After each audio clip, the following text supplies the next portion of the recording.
Previously, we had discussed how to connect light bulbs together, and the method that we had talked about was to connect them in series. And if we connect them in series, there's just one path for the electrons to go through. There's just one path for the current.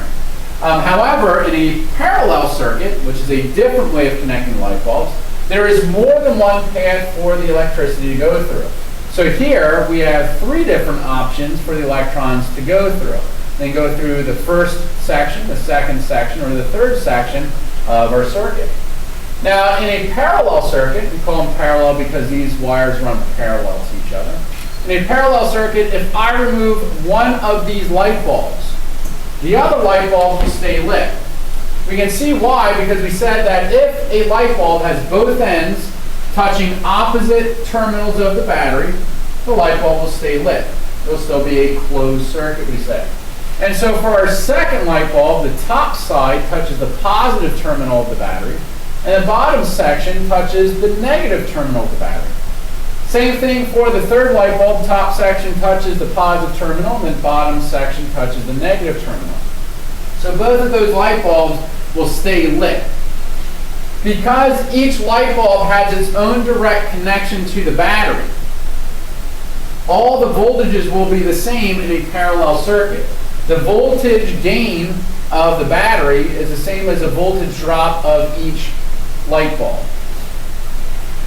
However, the currents are going to be different in a parallel circuit. If we think about this a little bit more detail, if let's say the resistance of the first light bulb is 4 ohms, the second one is 3 ohms, and the third light bulb is 2 ohms, and I ask you, in which section is the current the largest? Well, the answer would be that the current is the largest through the third light bulb, because there's the least amount of resistance in the third light bulb. Just like people, electrons like to take the path of least resistance.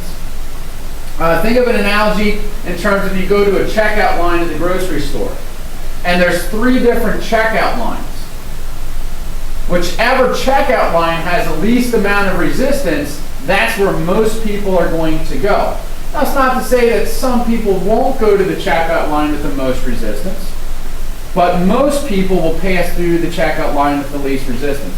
Same thing happens in electricity. Now, when calculating the equivalent resistance of a parallel circuit, it's a little bit different than a series circuit. In a series circuit, we just added up all the resistances. In a parallel circuit, we add up all of their inverses. So 1 over the resistance of the first battery, or light bulb, plus 1 over the resistance of the second light bulb, plus 1 over the resistance of the third light bulb, is equal to 1 over the equivalent resistance. Now notice it is not equal to the equivalent, it's equal to the inverse of the equivalent resistance. And we'll go into a bit more detail with that when we actually work through a problem together. We had talked about Kirchhoff's voltage law, which says the voltage gains and drops across a closed loop is equal to 0. There's also Kirchhoff's current law, which says that the current going into a junction is where the wire splits, so the current coming into a junction is equal to the current coming out of the junction. What this means is really just a conservation of charge statement. So the current supplied by the battery is equal to the sum of the current through each branch of this parallel circuit. So Kirchhoff's current law applied to a parallel circuit says the current of the battery is equal to the current of the first resistor plus the current of the second plus the current of the third, however many that you might have. So it's an excellent way to check your work. If all the currents through the light bulbs add up to be the current of the battery, you've done the problem correctly.